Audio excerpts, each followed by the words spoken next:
एका वेगळ्या दुनियेत जायचं आहे. कोणती असेल बरं ती दुनिया? तर आज आपल्याला जायचं आहे ग्रहगोलांच्या दुनियेत. आपण जे आकाशगंगा जी आहे त्यात वेगवेगळे ग्रह फिरत आहेत ते तुम्हाला प्रत्यक्ष जवळून पाहायचे आहे. सगळे रेडी ना? चला चला आतमध्ये.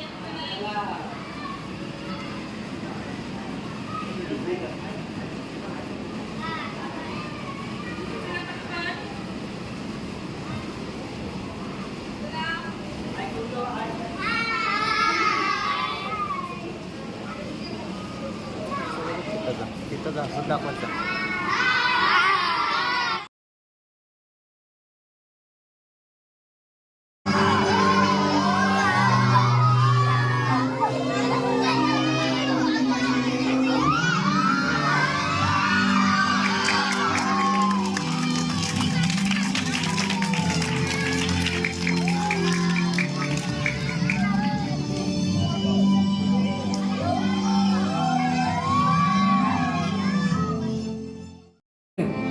या ग्रहाचे घन वातावरण सूर्याची उष्णता शोषून घेते.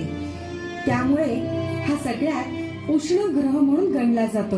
हा ग्रह अतिउष्ण आहे म्हणून तिथेही जीवसृष्टी उपलब्ध नाही. पृथ्वी म्हणजेच आपलं घर आणि ती सौर मालेच्या अगदी मध्यावर स्थित आहे.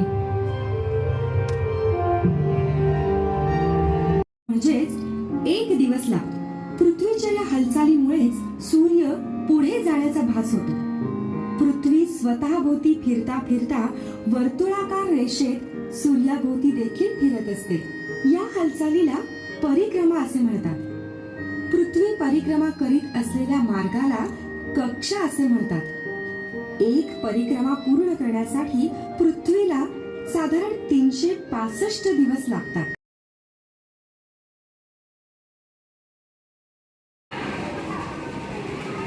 बघितलीस तू आकाशगंगा?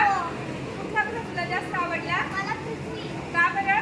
कारण तो जास्त थंड पण नाही आणि उष्णता पण नाही त्या ग्रहावर. अरे वा, तू सगळे ग्रह पाहिले. तुला पण कुठला ग्रह आवडला? मला पण पृथ्वी. अरे वा, का बरं? कारण तिथं जास्त श्वास वगैरे घेता येतो.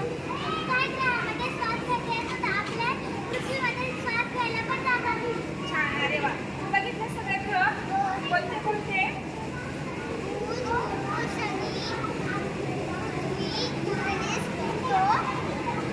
अजून आकाशात काय बघितलं?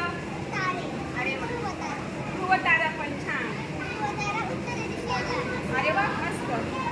काय काय पाहिलं आकाशगंगेत? तिथे चित्र होते आकाशात दिसणारी खूप सारी. नंतर तारे, ध्रुवतारा, नंतर अशी खूप सारी ग्रह.